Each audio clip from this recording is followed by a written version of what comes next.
Epic Gaming Night is sponsored by Analog Gamer. Check out Analog Gamer for high-quality board game apparel.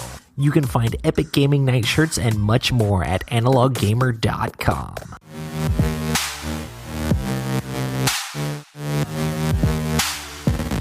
This is Epic Gaming Night, a podcast about board games and the stories and relationships they create.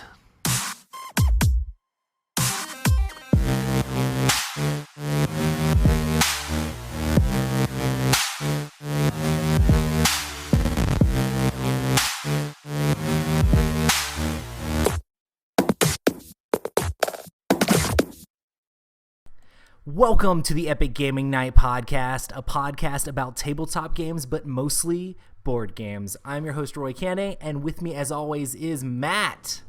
Hey. And Rob. Hello, hello.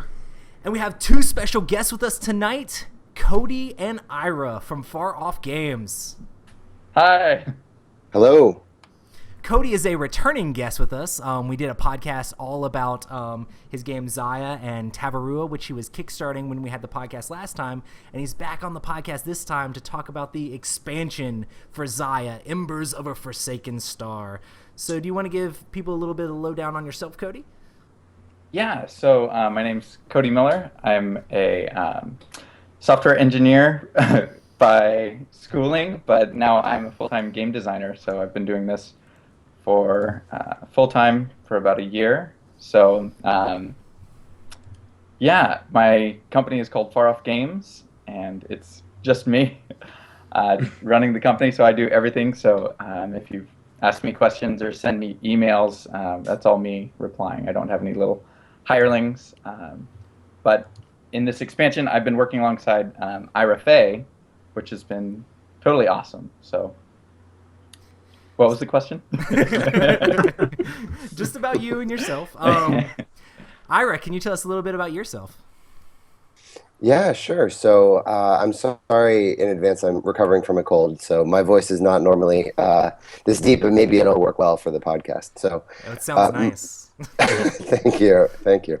My background is also in computer science and programming. I got my entrance into the games industry on the digital side. I worked for some big companies like EA and Activision, and then I had the chance to become a professor and moved out east. And for the last 5 years now, I've been a professor of game design, and I'm currently at Hampshire College. And along with that, as a professor of game design, I get to make games. And when I heard that Cody was doing an expansion for Zaya, I was a backer originally on the base game. And when I heard he was doing an expansion, I pitched him on the idea that I could maybe help out, pretty please. And he said yes. And so we've just had such a super fun collaboration working on this game together. So that's sort of how I ended up here, just by some really good luck. That's awesome. That is really cool. It's kind of cool that you both have like computery backgrounds a little bit too. So, Yeah. So our topic is going to be all about the expansion for Zaya. No, it's expansions. Expansions for Zaya. We're just going to say everything with an X at the beginning of it, because I mean it's the Zaya podcast. So if anybody doesn't know what Zaya itself is, Cody, would you like to explain to us what Zaya is? Sure, yeah. So Zaya is a sandbox-style space adventure. So in Zaya, everybody starts out as the captain of their own small, crappy little ship. And the goal is to become the most famous captain who ever lived. And it's a sandbox game, so you can kind of do whatever you want. I didn't want to have any sort of like, you must do this and then this. So you can be a merchant, buying and selling goods. You can be a pirate, where you're hunting down other players and taking their stuff and selling it, or you could be a miner. You can do lots of different things, and all the while, it's sort of your ship is kind of your character. So you're upgrading your ship. You can get rid of your junky little ship and buy a bigger, better ship, and you can fill it up with all sorts of good stuff like shields or weapons. And yeah, you're like, the easiest way to explain it in a nutshell is like, you're Captain Mal Reynolds from Firefly, and you can go off and do whatever you want. Or if you don't know Firefly, you could be Han and Chewie just sort of bouncing around the galaxy in the Falcon, metaphorically. Don't sue me, George Lucas. But yeah, so that's sort of Zaya in a nutshell. I'm glad to know that you're threatened that our podcast has gotten so big that George Lucas is listening, but we haven't gotten there yet. Someday he might be. You don't know. He's listening right now as an alias. It's not like George has come out yet saying that he's a backer of the show. But yeah, I appreciate that shout out, Cody. That was great. Awesome. So you guys have the expansion up on Kickstarter right now. Tell us a little bit about the expansion and what it adds to the game. Yeah. So the expansion. Trying to think how to say this, because Zaya is so full already. But with the expansion, just saw some opportunities to add more content. So the expansion doesn't necessarily change what you're doing in Zaya, which is having this sandbox adventure as the captain. But it does add just a lot more variety and a lot of different things that you can do. There's new dangers. There's like ice asteroids and comets flying around. One of the things that I really felt, it was actually it was part of the original game for a little bit, and then I had to sort of cut things down. I cut out hundreds and hundreds of things from the base game just because it was in development for so long. But one of them was the event deck, which is basically just a deck of cards that's random events that sort of come out and really change like the dynamics of the game. So like we have one that will knock out all the planetary shields. So now it's this free roam galaxy. Instead of like having all these gates you have to pass through, now you can go anywhere, but it only lasts for a certain amount of time. So there's those sorts of things. We're adding a few new ships, so you can purchase these are player ships that you can purchase and fly around, outfit as you see fit. Let's see. I don't. What am I missing? Economy board. Yeah, the economy board. So that was one thing. One goal we had was to fix some of the issues that people had been coming up against, especially like our most devoted fans, like on Board Game Geek. So one of them was the economy. We saw a lot of issues with short trade routes, where the merchant strategy was very dominant. So we worked. I had this idea. This was also in the base game, but it didn't make it. And it's been since refined, and I'm really pleased with it. It's the economy board. So basically, it's just a little board that shows what each planet produces and consumes. So when you buy and sell, you're actually buying goods from a planet, and then when you sell them, you're to a different planet. That planet consumes them and then produces more resources. So it's I don't know. I think it's very simple, but it reduces like the potency of a very short trade route, so that. So you have to sort of take a different avenue as a merchant, and it's cool because it's dynamic. So you might go and mine a bunch of stuff, sell it at a planet, and then that planet has a bloom of production, and then you can take all that, buy it, and go sell it off at another planet. So I like sort of the dynamics of that. That's awesome. Yeah. And when I pitched Cody on letting me co-design or design with him, I said, you probably already thought of this, you're probably already doing this, but just in case you haven't, I really think Zaya would be awesome for a solo game experience. And and it turned out he hadn't been planning on doing that, or at least wasn't a top priority. And so it turned out to be a really good way to sort of let me get in and play and design without stepping on any toes, because it was this pretty focused gameplay experience for a solo gamer, which is very personally relevant to me because I have little kids, and it's often hard to get together to play a 2 or 3 or 4 hour game with a bunch of buddies. But a solo experience that you can play in less than an hour is great, and Zaya just really supports that, because there's this great sandbox, and you can figure out how you want to play in it as the solo gamer. And the other thing that's been really great about that with this expansion is not only is there a solo experience that you can play, over and over because of the replayability of Right. Zaya itself, and even more so with all the expansion content.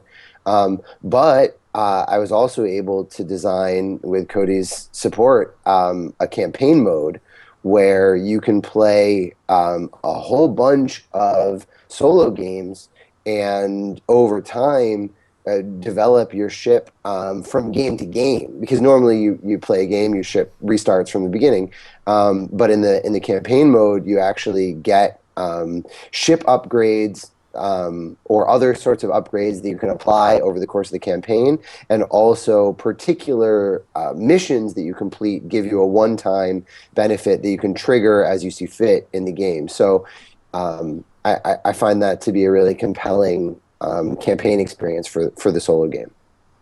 Yeah, I played a ton of solo games. If you didn't know, I helped playtest some of the Zaya stuff. Thank you, Roy. So Yes, like absolutely. when Cody said, "Oh my gosh, I'm gonna make an expansion for this," I'm like, "I want in." I'm like, "Cody, let me in. Come on, man."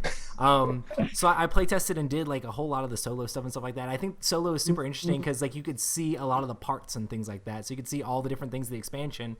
So it could also help you like test out if certain things were working and would work in a multiplayer situation as well. Because you didn't have to have a whole group of friends to get together to play. You could play it like by yourself and see how things worked.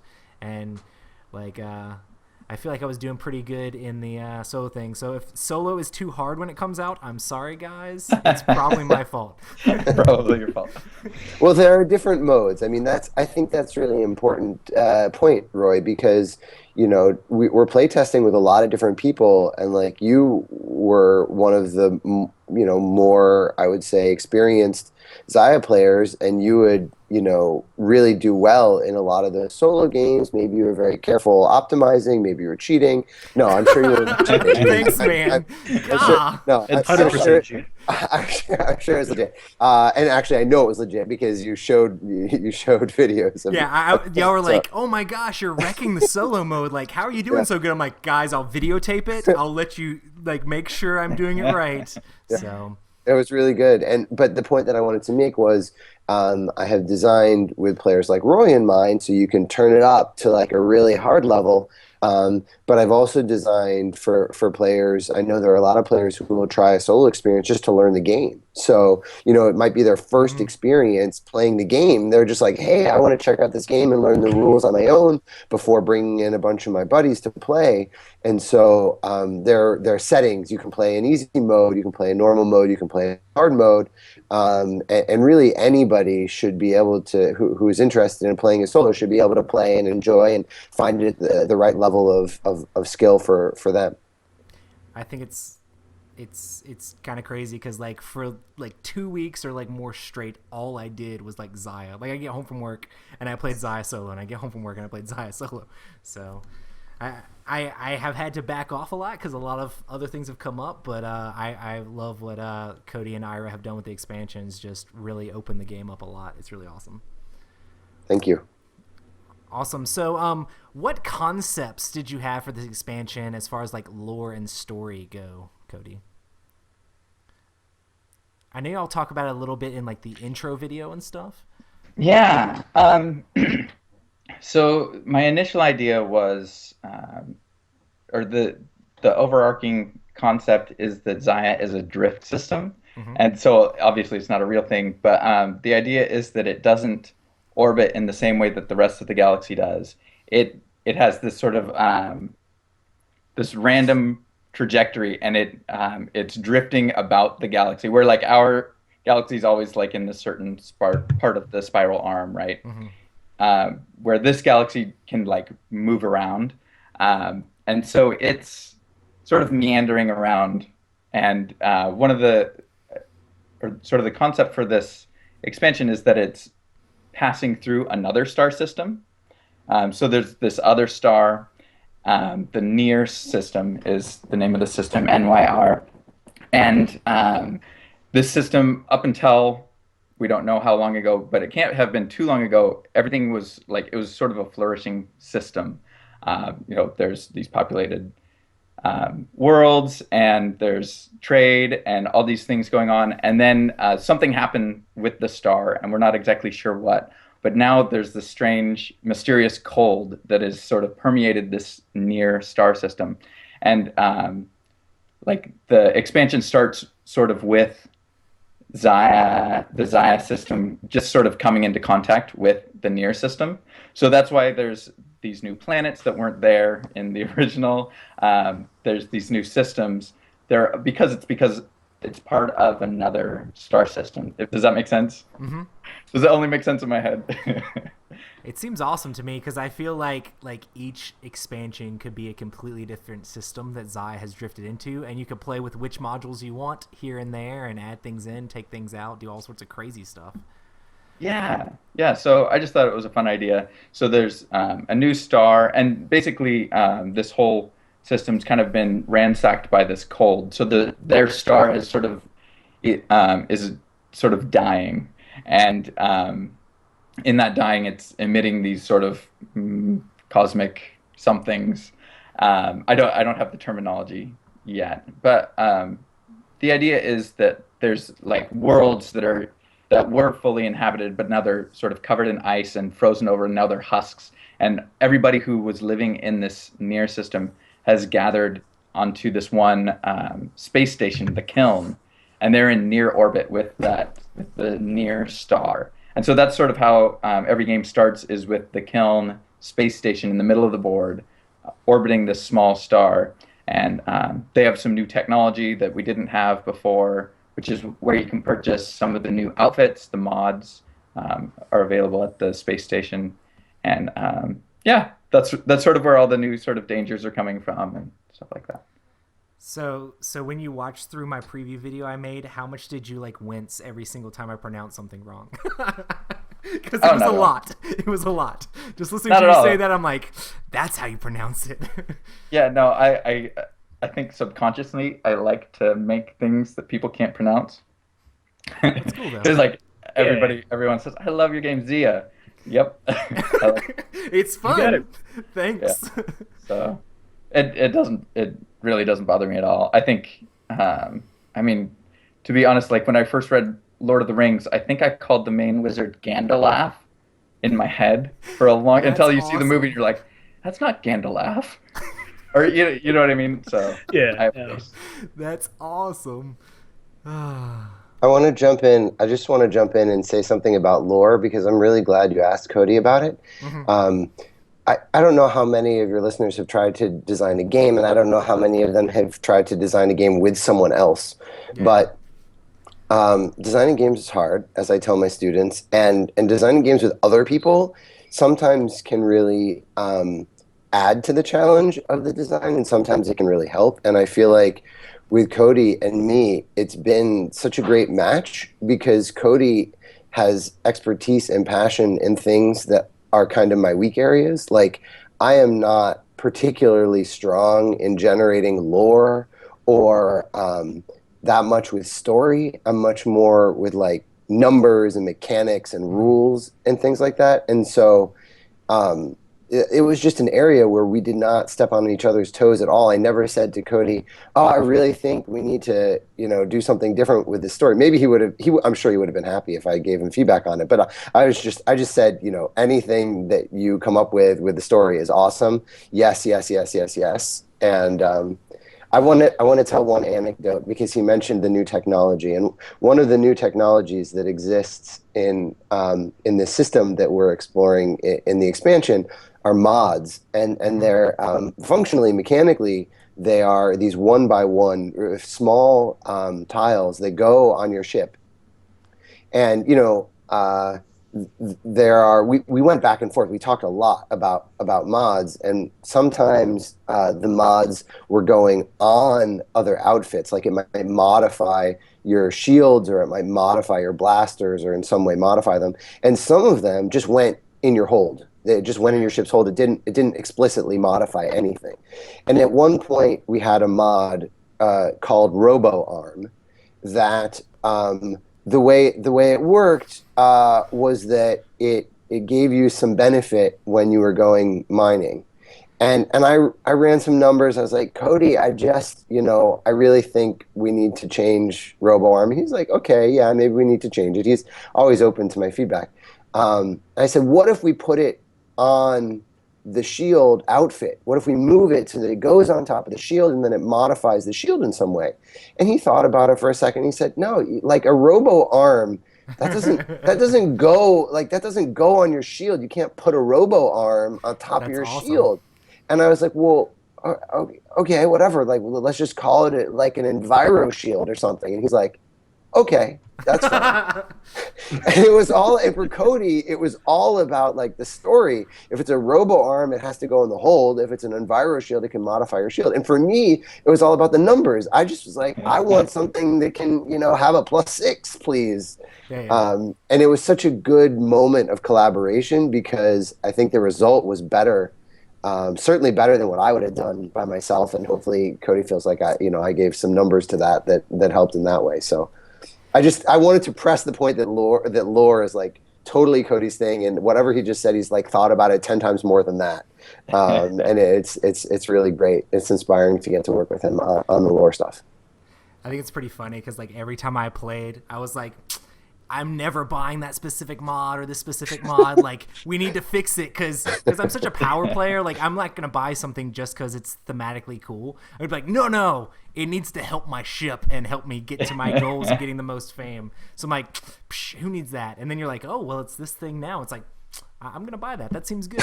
Matt used Vyro and Shield to his benefit quite a bit.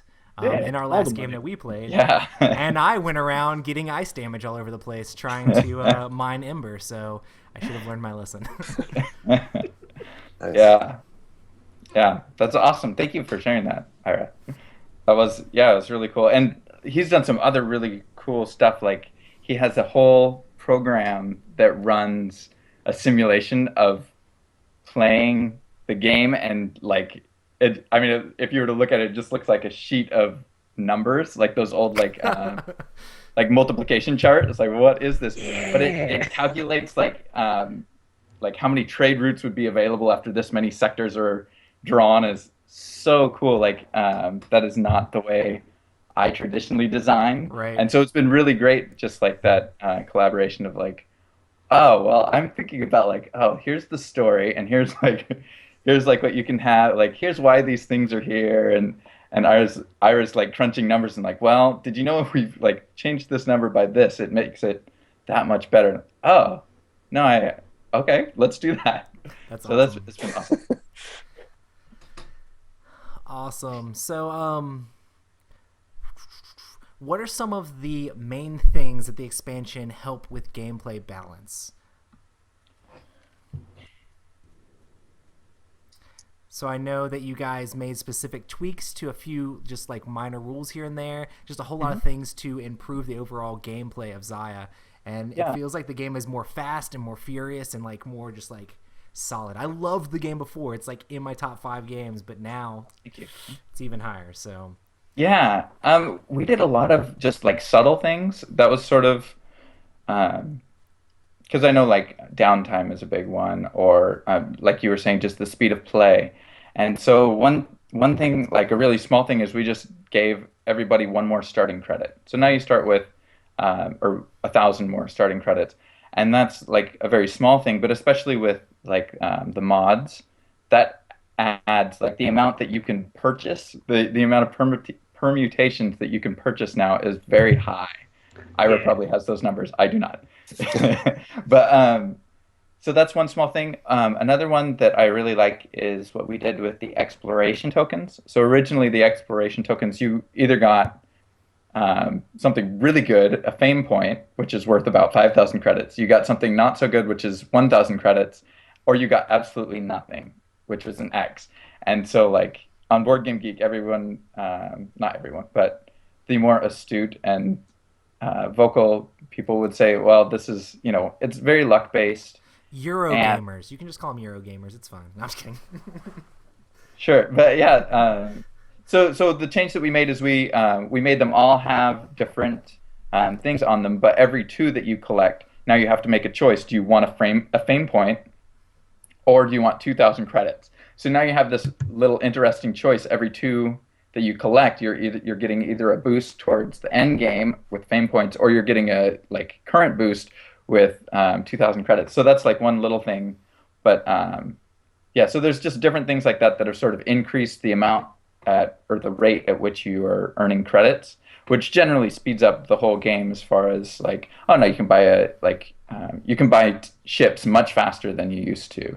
So by the end of the game, we can get people in like the tier 3 ships, which in the base game, they were designed to be like you get in the ship and then like you get maybe 1 or 2 turns and you just smoke everybody else and then you're done. And so I like this, that you can get in those tier 3 ships and have a little bit more play with them. So those are some of the things. I don't know, Ira, did you have something you want to chip in? Well, there were one of the things that Cody did a lot when he was thinking about this, I know because I saw the records that he was keeping, was he looked on Board Game Geek for all the feedback from a lot of different people. And one of the awesome things about Xayah is that it really invited and welcomed players to create variations. It is a sandbox. And so one of the benefits of starting an expansion is that, I mean, obviously Cody had tons of ideas himself, and I had tons of ideas myself, but getting to build on a player base that was also so enthusiastic with ideas allowed us to really identify some common themes and things that really people, particularly, many people would comment on. And so just to call out, one thing that Cody hasn't mentioned yet, there are a lot, but one thing was there are a couple tier 3 ships that are maybe a little unbalanced, I would say, in the base game. And, there's general consensus, okay, these are a little unbalanced, and we just fix that in the expansion. We just say, here, we hit the stretch goal already. Just like, here are 3 new cards for these ships. These are much better balanced, so please use these instead. So that's sort of just an outright fix. Another thing, there are assassin missions that you can come close to killing the ship, but then you don't quite kill them, and then somebody else like steals the kill, and you're like, but I should have gotten credit for that. And now we're just like, you get credit for that. Their ship blew up. Good job. You killed them. That's awesome. There are other things that were sort of player feedback. Like, for example, a lot of people really loved missions and wanted to be able to do more than one mission at a time. And some people even had house rules that let them do more than one mission. And now we have a mod that's called a mission computer. And if you buy that, then, hey, guess what? You get to do more missions simultaneously. So it sort of just goes deeper in the sandbox because it just gives people more toys to play with. Do you like this sort of gameplay? Here's even more toys. Enjoy. And then another thing that people sort of had a critique of, and I think this was, I totally respect Cody's design choice on this. I don't think it's a flaw at all. I think it was just a design choice that some players might not have been as big a fan of. Is that there's dice rolling that controls how much you move. And that can have an impact on your turn. And some people are like, great, I roll dice to move. That's totally normal gameplay. And some people are like, I want to have 5 action points and spend my action points exactly as I want. I like both kind of games, but we created a mod that now you can put that on your engine or related to your engine, and hey, look, your engine movements are much more reliable now. So if you're the sort of player who wants really reliable engine movement, then great, here you go. There were some people who said defense is way more powerful than offense. And I know that was an intentional design choice on Cody's part in the base game, which I also completely respect. Because if people are just blowing each other up all the time, then it becomes a game about piracy and not a sandbox where you can do lots of different things. And so there has to be a balance on how good offense is. But maybe it was a little too far in favor of defense in the base game, and so we created some mods that, hey, if you want to go pirate route, here are some toys, new toys for you to play with. But on the flip side, we also made some rules changes that if your ship gets blown up, you don't lose a whole turn, which was a base game rule. And so, that's just off the top of my head. I probably could keep going, but there are a lot of little things that I think all add up to an expansion that not only adds tons of new content, because there's tons of new content in there, not only adds a whole solo experience, but also adds a whole bunch of balance to a base game that was already good. So I'm just really proud of this work, and I hope everyone else really enjoys it too. Yeah. So if you loved Zaya before, you're gonna love Zaya even more with the expansion. If you were maybe a little bit cold on it, maybe give it a second chance because it's amazing. It's really good. Yeah. Thank you. Yeah. Yeah, I mean every design decision Ira and I both looked at, and we really spent a lot of time. It wasn't just like, oh, we'll just throw that in. That sounds fun. I mean, everything was like analyzed, and how does this affect just because like my personality is, I just generate ideas. That's just like what happens if I'm playing. Then I'm thinking about, oh, we could add this. We could add this. I don't know how many things are like, Ira, I've got all these things that we could add, and I was like, well, we've got, what's your gameplay, like what's your goal in adding these things? Just to add it. It's like, well, let's think of, so like, I mean, that was one of my favorite things about working with Ira is just having that voice of, in one sense, reason, but also like, just, hey, let's look at what does this do to the rest of the sandbox, and is this something that's vital or is it not? And so I feel like we've really been able to crystallize, like, here's the most fun things or the things that really add the most, and let's put those in. So that's been really fun.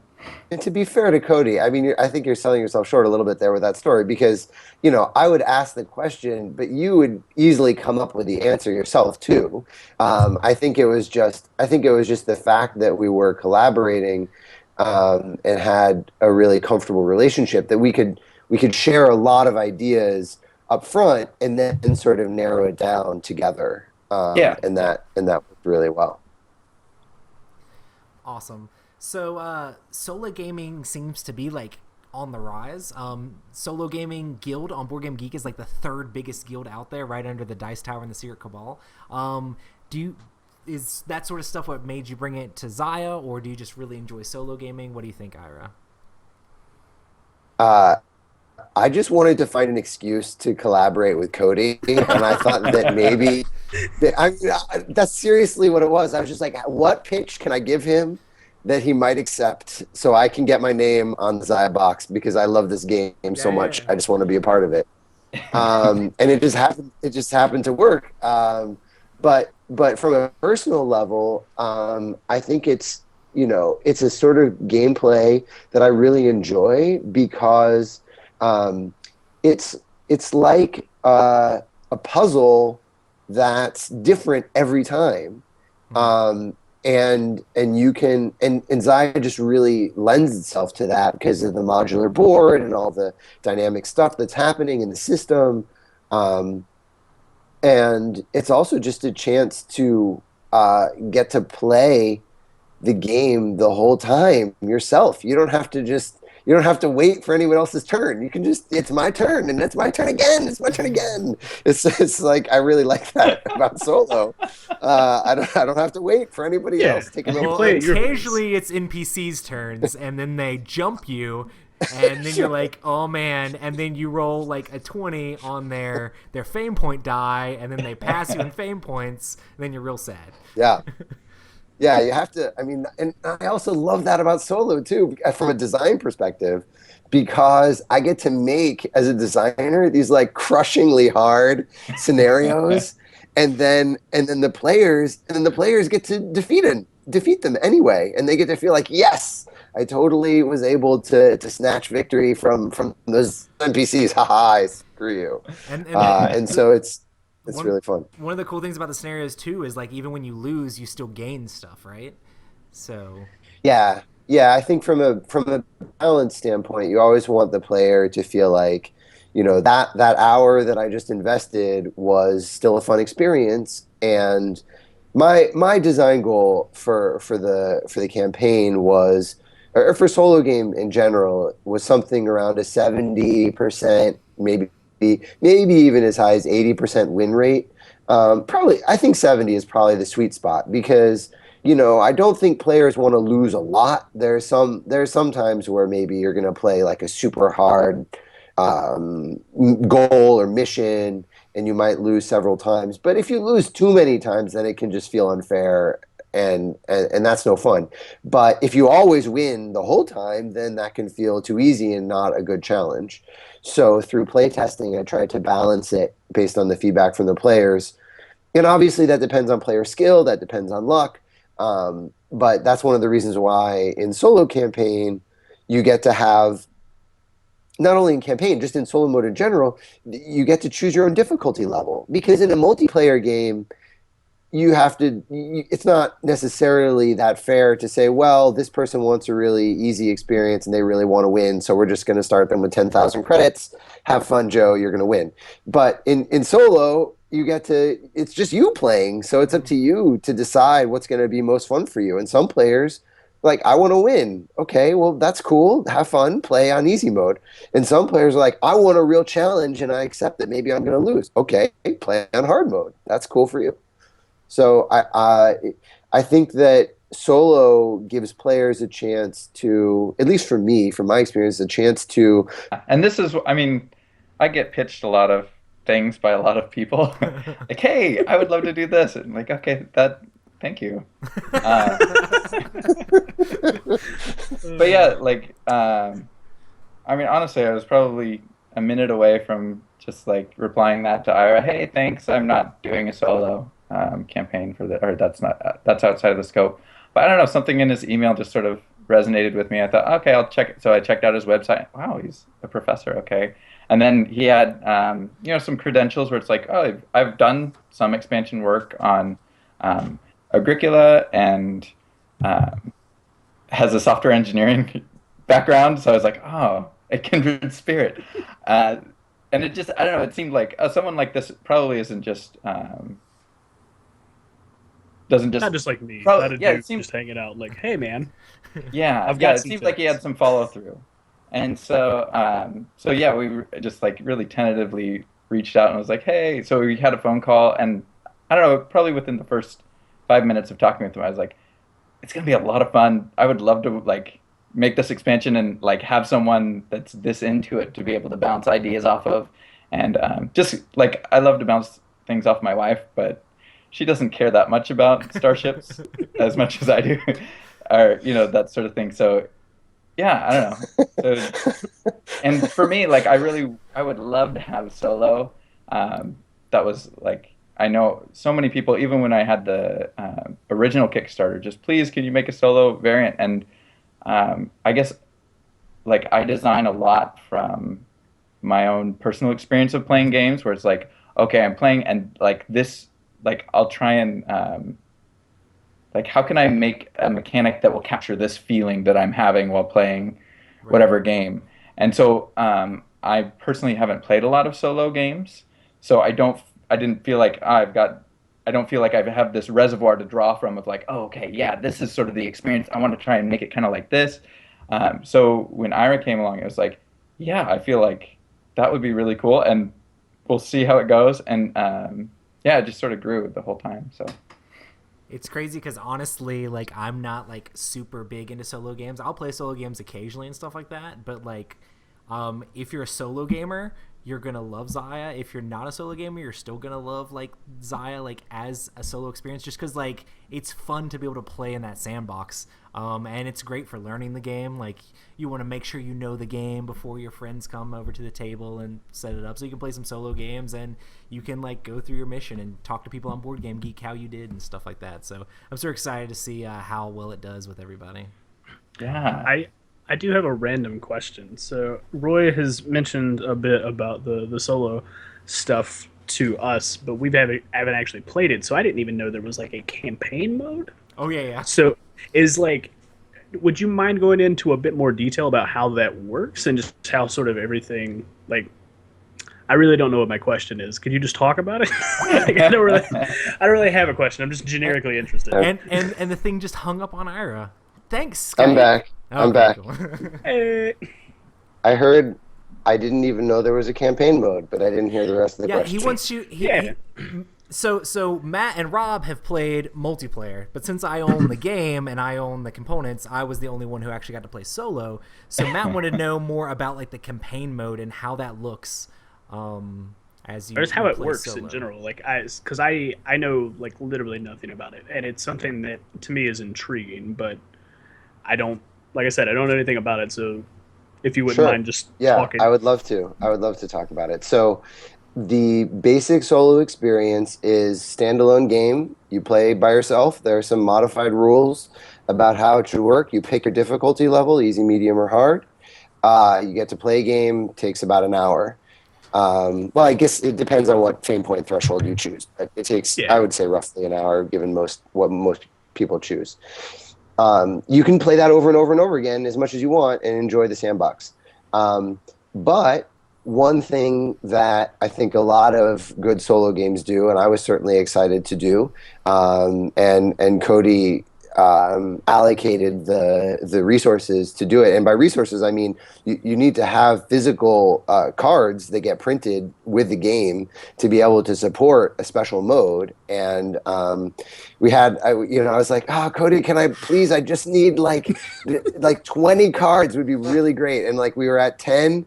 And then he's like, well, let's see if we hit the stretch goals.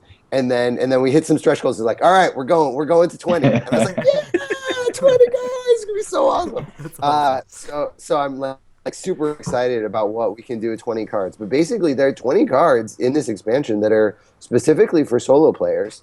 And Cody was actually a little worried that it was going to piss off people who are multiplayer because they're like, what can I do with these cards? Like they're just for solo. I was like, well, hopefully that won't piss them off too much because there's so much in this expansion that I don't think anyone could possibly be disappointed with what's in the expansion. And I was like, and also maybe they'll try solo because honestly, the first solo game that I ever played was a game that I thought I would never try solo. And I was like, okay, let's give it a try. I'm bored and I'll try it. And it was great. And so anyway, campaign, I'm getting off track. Campaign mode is, you have a certain number of missions that you need to complete over the course of the campaign. And it's still TBD a little bit based on exactly what cards we end up with. But let's say it's in the ballpark of 8, maybe 9. Let's just say 8. And you look at them and you say to yourself, oh, okay, I have to do one of these missions this game.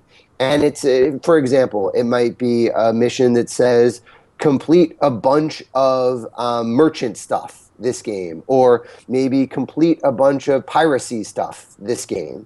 And they're all different things that you can do in the sandbox, so it gives you a little bit of a direction that you might go.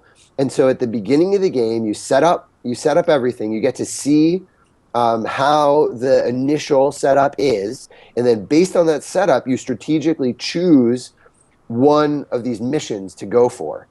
And if you complete it, then you check that mission off. That mission is done for the campaign.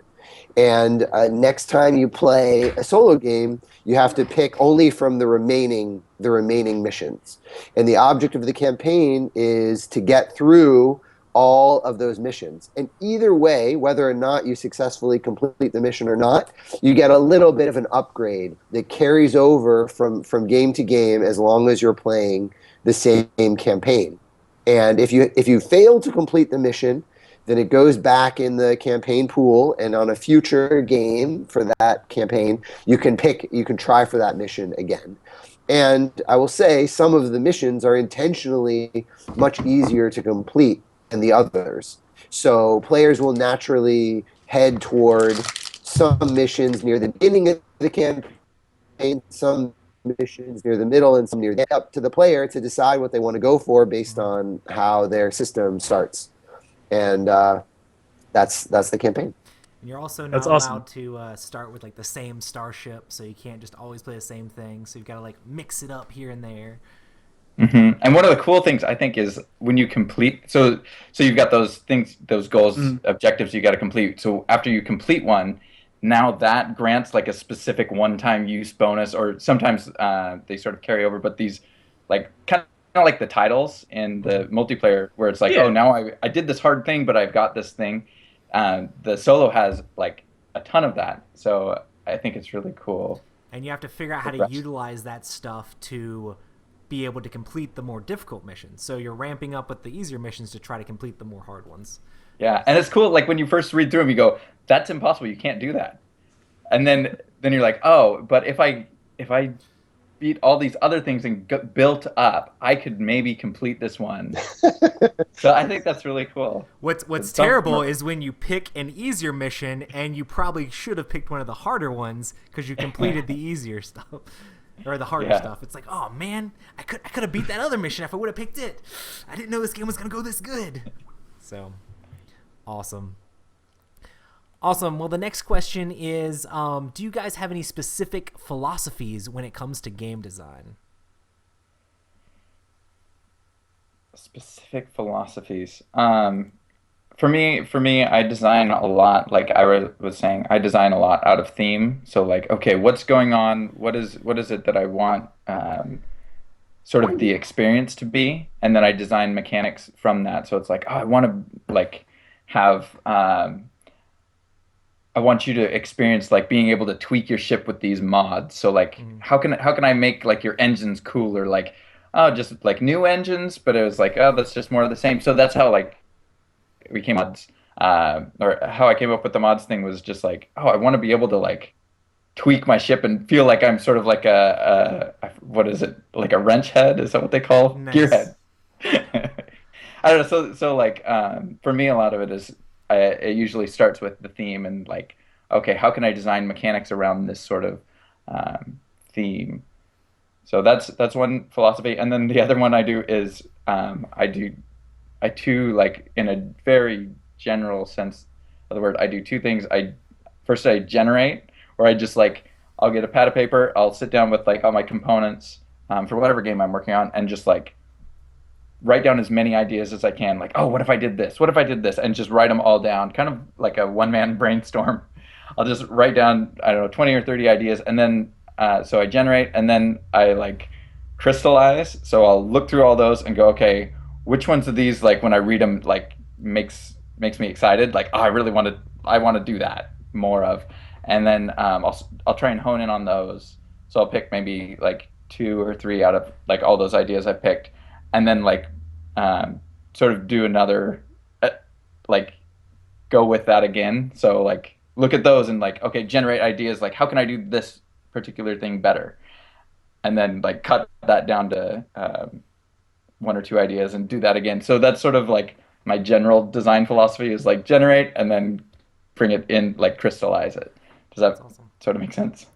That's awesome. You described your process in a very thematic way. Yeah.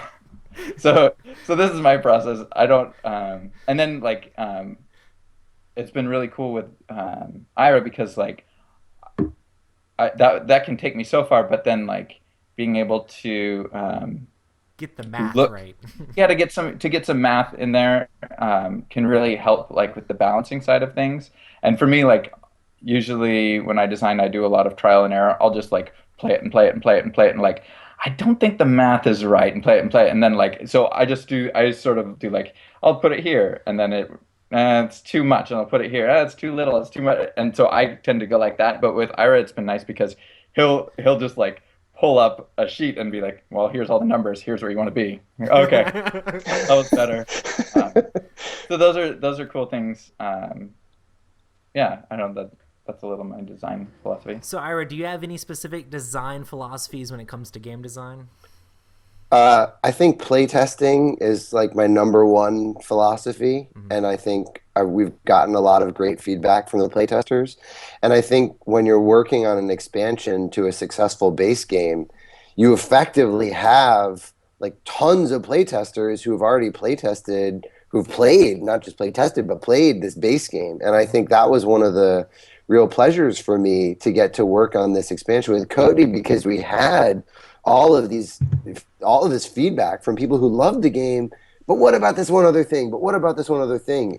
And we got to decide, okay, how are we going to address that? Maybe, we're not going to address every little thing that every person said because you can't make everyone happy all the time. But are common themes, like most people said Manchester, the tier 3 ship, was too powerful, and nobody was saying no, Manchester's way too weak. And so we knew, like, that's a really good thing. We can adjust that, and we did. And so playtesting for me is really core to my design philosophy. I think also having numbers to support your feelings is something that works really well. I do not discount feelings. I think feelings are really important. And you know, there were many discussions that Cody and I had where I was like, but look, +1 is the same as minimum 3. And he's like, but the feeling, Ira, the feeling. I just don't want a +1. That's not exciting. We need to, like, make sure people feel good about it. And so that was a great balance. I'm definitely a little more on the number side, and it was great to get to talk to Cody and be reminded. I agree that feelings are really important. And so those I'd say are some of my guiding principles. And then I'd say maybe the last thing is, and this might come in more on an expansion side, but I think this applies to any game, is really try and be judicious with the rules, because you want players to be able to learn your game quickly and remember the rules and not spend a lot of time, like, looking up the rule book. Whenever we can, I think, try and come up with coherent, cohesive rules that make sense, and make sense thematically, but also, oh, right, I get it. It's kind of like this other thing. It's like this, but a little different. I can remember that more easily. And there was a point in the mod design where we had 4 really cool mods, but they were wildly different and all had different rules, and some of them went on outfits, and some of them had activation spots, and some of them didn't go on outfits but did have an activation spot, and it was really all over the place. And I said to Cody, look, I think these designs individually are all great, but what I really would love to see is if we can just make them a little more cohesive so that players can remember them more. And I think we've moved in that direction. And I think throughout the rules, we've actually continued to move in that direction. And so that's another design philosophy that I have. Yeah. Awesome. What are some of the struggles when you're developing an expansion for an already existing game?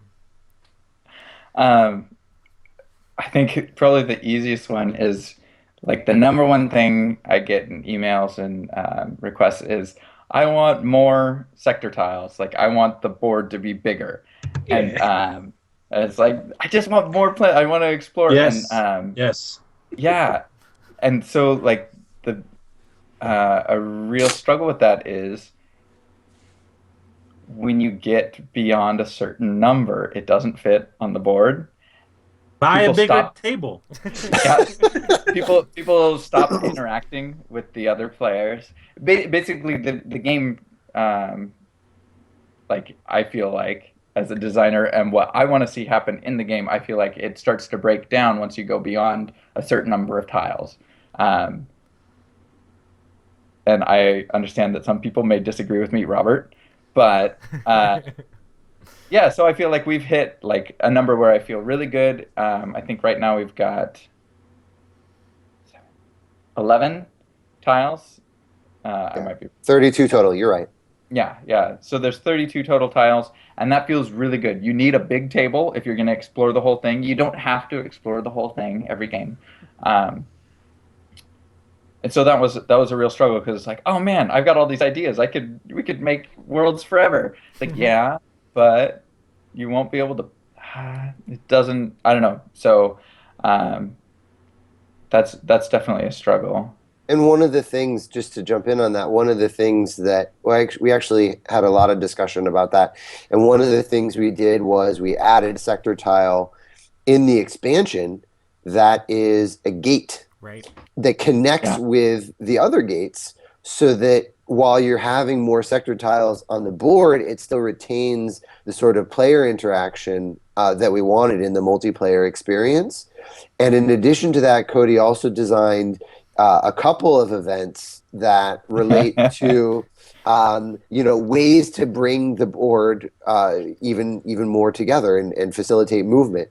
and I think that has played out really nicely. And then we ran simulations that said, here's the various things, but I think it's worked out really well in terms of those sector tiles. That's also it's also one of my favorite events, the one that you're hinting at. It's real good. Someone rolls that one every time, man. It's awesome. Because Yeah. you use it like 20 times, the odds are gonna happen. I love it. Those sorts of things just make me so happy. All the audio or all the listeners are just like, what are they talking about? Do you want to tell him, Cody? You can tell him, can't you? Yeah, you can find out. Just purchase the. There you go. It's real fun, guys. It's a Isn't blast. well, to be fair, isn't that particular one shown on the Kickstarter page? Maybe. Okay, if you I'm go to the confused. Kickstarter page, you might figure it out. Yeah. I think another challenge, at least for me, with the expansion, and this gets back to the judicious use of rules, is we have tons of ideas. There's so many cool things we could do, but you still want the game to be approachable for new players. Mm-hmm. And every extra rule you add and every new thing you have to explain slows down when they can start playing from the first time. And so I think that's a real tension, because we easily could have added a lot more rules, but we intentionally kept it, I think, cohesive and coherent and not overwhelming, so that new players and even experienced players can still get into it. And the other thing that I think I'm really proud of with the expansion is that we have taken an approach which is pretty modular, so that there are a few things in the expansion that, if you use these new missions, then you also have to use the space station. But to a large degree, the systems, the components of the expansion are can be separated from one another. So mm-hmm. it keeps it manageable when learning, if you just want to try a couple things here or there. Yeah. And I know one thing that I was sort of hinting at was like rules overhead and like, I don't know, there's like, the word I would use for it is like mental load. So like the amount of things you have to keep in your head to make the game go, that like if you were playing a video game, the computer would take care of all these things in the background. It's like, I don't have to worry about all these enemies or whatever. But in a board game, you have to be very conscious of like, okay, we add this one thing, but now it's something you've got to remember. Are people even going to remember it? So like, how do we make intuitive rules where it's like, oh, this is how I'd play it normally? Like if you just set someone up and they played it, like how would they just play it naturally? Like what makes sense in your gut? But also like designing around that, like we've had many conversations like, okay, that's too much. How can we make this not so much mental load? And man, I'm so happy with like how many things turned out well in that, just like through those conversations and through sort of like iterations. Like one of them, not so much mental overload, but one that I'm super pleased with is the way the ice damage works. Mm-hmm. So we had ice damage, and we played a lot around with ice damage. We had phone calls and emails, just what if we did this with ice damage? And so like ice damage is this new kind of damage that's in the near system that basically if you get it in your ship, it starts to spread. So originally, since it's ice, I thought, well, if you land on a planet, it should thaw out. So that's still in there. But originally, it would spread like you would gain one ice every turn. It's like, okay, well, it's not really threatening. It's like normal damage, but it's not that much different. Why even have it? So then we thought, okay, well, let's double ice damage at the end of your turn. So you get 4 ice damage. At the end of your turn, you get 4 more. And all the play testers were just terrified of playing with ice. They're just like, I don't even go near ice asteroids. I don't do anything. Make sure you have some shields, for sure.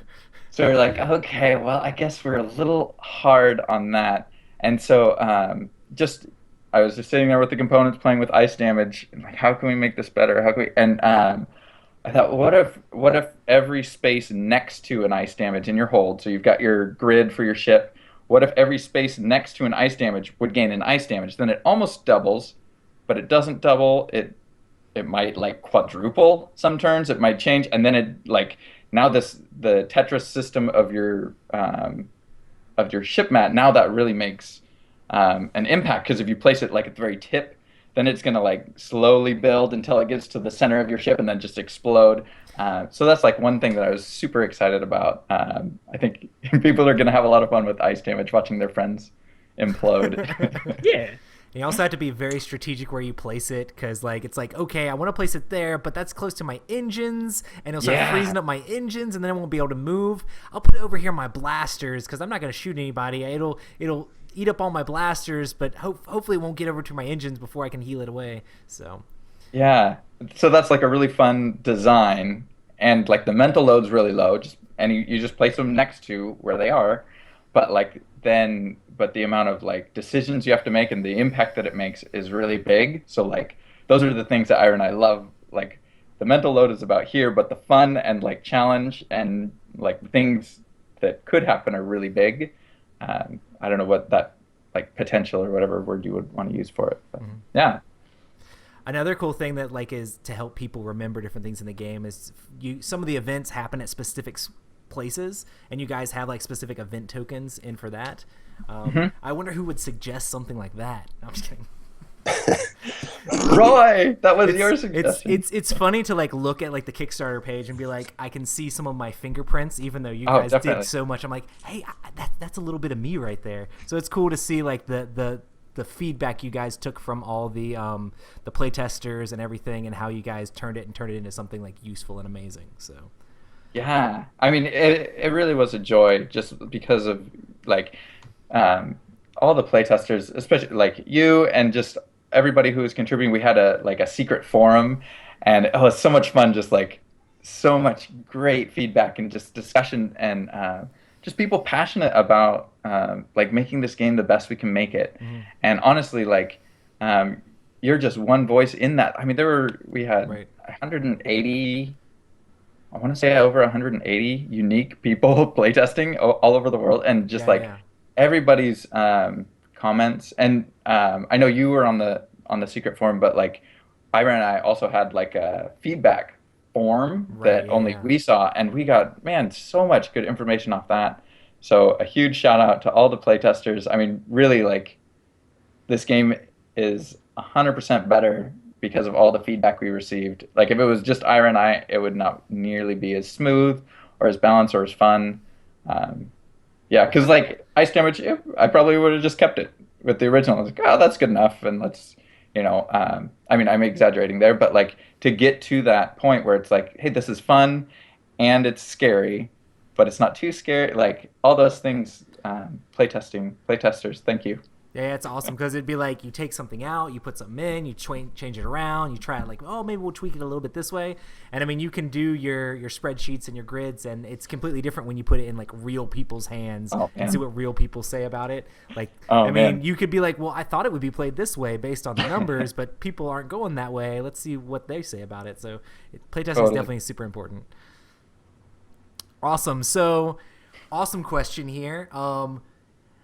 What did you guys think, or what did you feel when it funded in an hour and a half?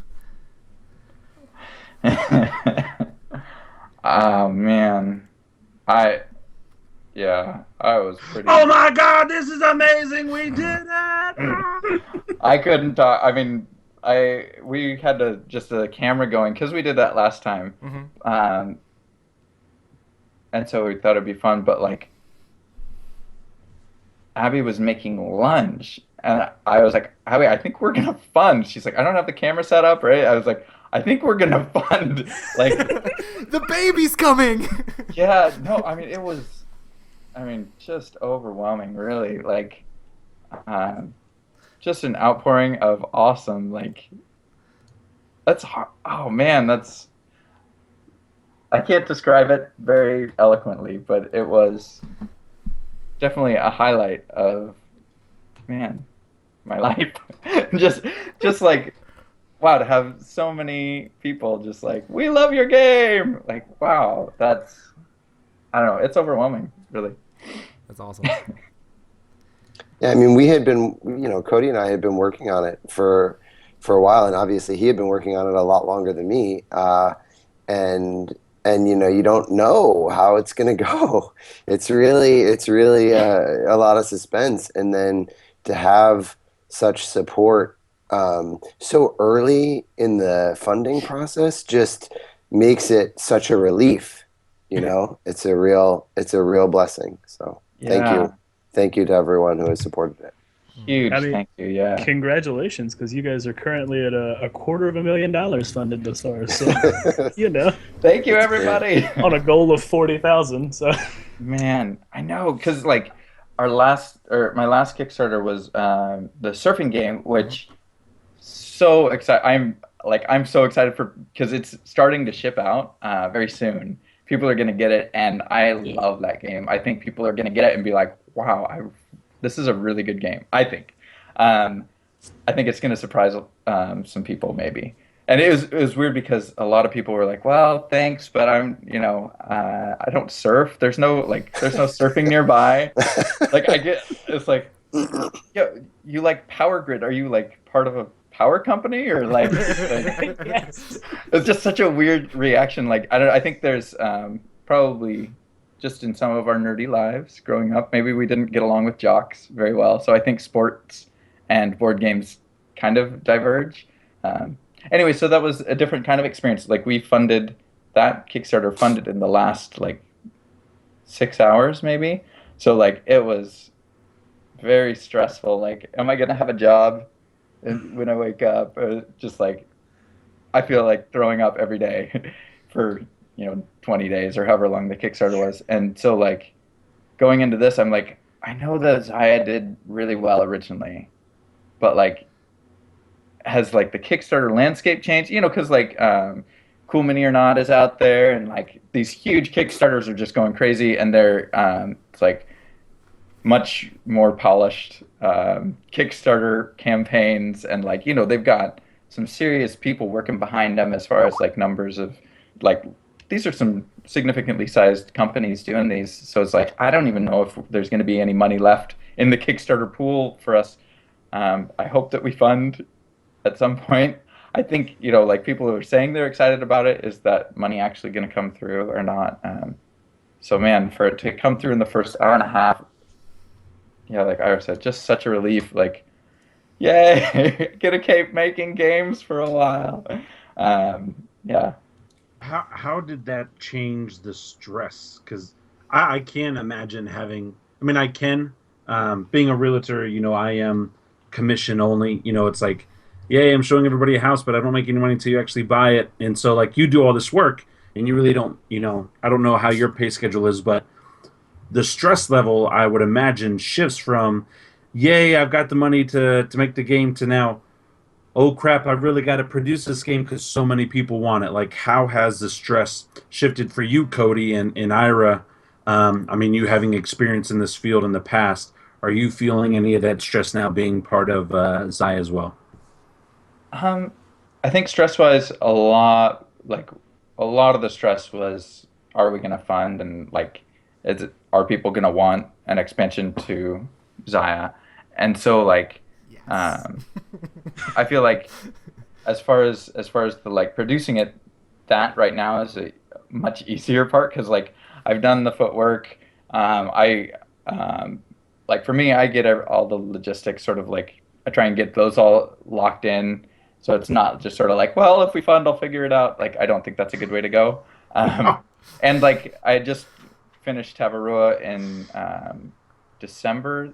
The Kickstarter ended in November, so I just like gone through the process of like file preparation and going through like pre-production copies and into mass production and all those things. So like that part of it is not stressful to me. I'm working with the same manufacturer, Panda GM, and they've been rock solid and they have really good QA. So I feel like the product is going to have like a really polished. The components are going to be really nice, and I trust in them. So like the stress level has greatly diminished. It's not. Yeah. Yeah, I'm not panicked about producing the game. That'll be the fun, easy part. Um, I I did schedule some extra time this time so that I'm hoping we'll deliver within our time frame or even earlier. And we've got a little wiggle room so that now that thankfully I put in our wiggle room time so that we can, now that we unlocked like all the stretch goals that I was hoping we would, like the new titles and the new events we're going to be adding, we'll be able to play test those, Roy, and get those really polished to the same level as the rest of it before we even go to production. So I'm excited, definitely. Cool. Awesome. With all the success of the Kickstarter, are you looking for plans of Zaya like into the future and just traveling through all these different systems now? Is your mind going crazy with how well this has done? Is it going crazy? I feel like sometimes I'm always crazy, but yeah, I think Ira and I have definitely talked about like, oh, what would be really fun and what would add value to people who own Zaya and who love it. So I feel like I very much don't want to go in the direction of like cashing in as far as like, hey, people want to buy it, let's just make stuff. I don't like, because for me, like, I don't know, like I want to be able to look at the stuff I've made and feel really proud about it. And like, I would much rather like, well, I made the stuff that I feel really good about it. But, you know, at the end of the day, I didn't make enough and, you know, I've got to find a different job and flip pancakes now. Like, I'd so much rather that than, like, I made a bunch of stuff that's not very good, but, you know, it had miniatures, so people bought it. Awesome. Yeah, so we're looking, but we're not announcing anything by any means. But, yeah, it's definitely, yeah. There's still plenty to do with this one. We want to finish this really really strong. Yeah, for sure. But yeah, get in on Zaya now because it's awesome. Yeah. Awesome. Well, is there anything else you would like to talk about or promote before we finish this out? I mean, for me, just go check out the Kickstarter page. You can like us at facebook.com/faroffgames. You can find me at faroffgames on Twitter. Is that what you meant, Roy? Yeah, I mean that's good. Yeah, Matt, is that your volume? There is a freight train. Oh, sorry. That's probably me. That is not me. Someone just turned on the bathtub for the tiny baby. Oh my goodness. I felt like we were in the bath ourselves. It was great. I'm sorry. I'm going to mute it so you can tell me if you need me to talk. That's fine. Ira, where can they find you, or is there anything else you would like to promote? I am fully in support of this Kickstarter. Check out the Kickstarter page. If you want to learn more about me, you can read about me there. But I am just super excited about this expansion to Zaya, and I feel really grateful to be able to co-design it with Cody. It's been an incredible design experience. And I will say, just to the question about like, are you stressed that you have to like produce a lot of things now? I don't have to deal with any of that. Cody is handling everything. I just got to like be my game designer, like got to do all the fun like game design things and like design all the rules and the cards and like do all the fun things, and then he handles everything else. It's like the best design experience. That's awesome. So fun. That's so awesome. I feel really lucky to have gotten to work on this with Cody. Awesome. Well, guys, check out the we did like a little live play if you want to see what our reactions to some of the game is, and I also did like a little bit of a preview, and I might be trying to do like a solo thing too, maybe, Ira, if that's still in the works. Yeah, for sure. So guys, continue to keep an eye on all the things at Far Off Games, and if the Kickstarter's already ended, you can see all the tons of money they made on it if you just go to Kickstarter and check it out. But check out and see if they have it at your friendly local game store or on Amazon or any other place that board games are sold. Thank you for having us. Yeah, thanks so much for coming on the show, guys. Absolutely. Yeah, thank you so much. So awesome. Awesome. Well, I guess we'll see you guys next time. Make sure to like, follow, subscribe on our YouTube. Hit us up on our Instagram. That's at Epic Gaming Night. And if you have any emails you want to send it to us at epicgamingnight@gmail.com. And we'll see you guys next time. Bye. Okay, see, this is the part where like you think the show's over, but it's not, and then we're gonna say something, and Roy's like, peace after you said something stupid and awkward. Peace. And, Now it's over. yeah. Rob knows when the show ends when I say peace. Would it So be fair? technically But we're it's still. like it's technically like 2 buys. It's like, all right, thank you guys so much for watching the show. Technically, And we're then you still don't say anything. streaming. We're still streaming on the YouTube. All the rest of that will be in the audio podcast, which will go up on our iTunes. And then we'll still have some of the stuff on the YouTube thing that people can go back and watch. Like if they want to see all of our faces, everybody likes to see us, our reactions to each other. But yeah, good times. Awesome. Thank you so much, Roy, for having us on. Man, I'm very, very honored just to be on your show. I love it. And thank you. Well, we had you That's on great. before, Great. and Oh, I was like, we gotta get Cody back for the expansion, especially since like Zaya became a little piece of my life for a little while there. So, like that's Man. what I did. So You put in so many hours. Thank you so much, Roy. I really. feel bad that I had Absolutely. to fall off like after the first wave because I was like, No worries. do it, yes. And I was like, I'm gonna do this for wave 2, and then I went to the Cool Mini or Not Expo, and then I had like vacation and stuff. I'm just like, Yeah. No this worries. is hard. No, it was so good just to like. It was awesome because we had people come in and then everybody fresh else picked up the eyes. torch, Oh, and like there was just tons of people just flooding in with all the information and stuff. So there was definitely Yeah. a lot of other people to pick up where all the wave 1 people left off. So yeah, it's so fun, man. I got to take off, guys, but thank you so much. It's been great getting to talk with They you. get to feeling better. All right, yeah, feel Bye. better. peace. Anybody who's listening to us in the chat, thanks so much for checking out this YouTube stream, and we'll see you guys next time. You guys are awesome. Bye, Emerson. Peace.